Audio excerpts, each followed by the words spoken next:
Thank you, Speaker. This week is Anti-Poverty Week, a time to highlight the very real inequity within our society that means so often it is people that need the most that get the least support. Even before the COVID pandemic hit, it was clear that there was a huge problem in the way our society supports and values older women.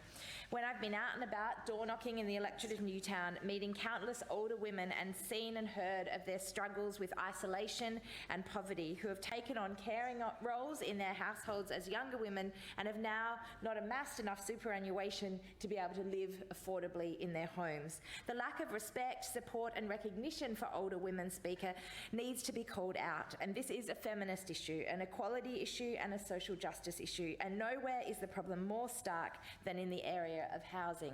This month we saw the publication of the Older Women in Private Rental Sector Unaffordable, Substandard and Insecure Housing Report. In the report, Dr. Emma Power of the School of Social Sciences at the Western Sydney University highlighted some extremely concerning experiences that older women, many of whom have already experienced significant rental stress and homelessness, face in our community. The research for this report was done prior to this current pandemic, and I am sure now the situation is much worse. The report found that single older women aged 55 and over are hugely overrepresented among Australia's poorest citizens. On census night in 2016, some 15,000 women in New South Wales were experiencing homelessness, which represented 40% of people sleeping rough in New South Wales and an increase of 35% from 2011 and 2016. These figures are staggering. This is as a direct result of the way our society views and values women, which means we are subject to a number of risks that accrue across our lifetimes, making us vulnerable to poverty and homelessness later in life.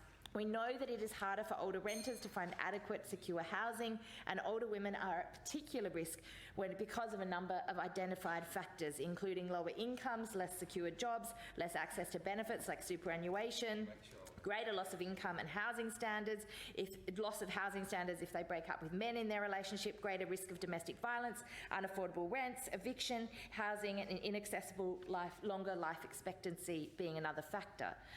For many women, while they were able to work or had a partner or to share the load, they had been able to manage. But without the safety nets that men afforded, higher wages throughout their lives and therefore more superannuation, the private rental market has become out of reach. As the current private rental market is currently characterised as unaffordable rents, unfair evictions and inaccessible housing, it's not necessarily difficult to understand why so many older women are facing homelessness. I want to pay credit to the Older Women's Network for bringing the issue of homelessness and housing insecurity to the public debate, and particularly pay credit to Bev Baker, the chair, and OWN, and it is absolutely wonderful to host and have that organisation have its home in the heart of Newtown.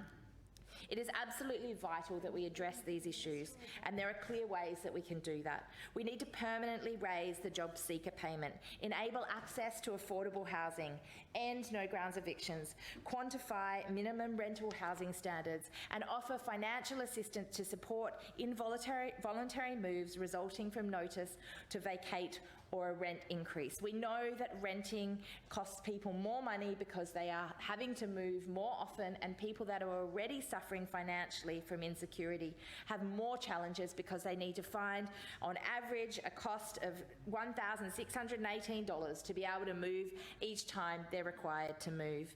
Just this week, at a feminist event that I held with my Greens colleague Abigail Boyd in the other place, we heard from older women who were expressing their outrage and concern at how so often they feel that they are treated as invisible and not seen in the community.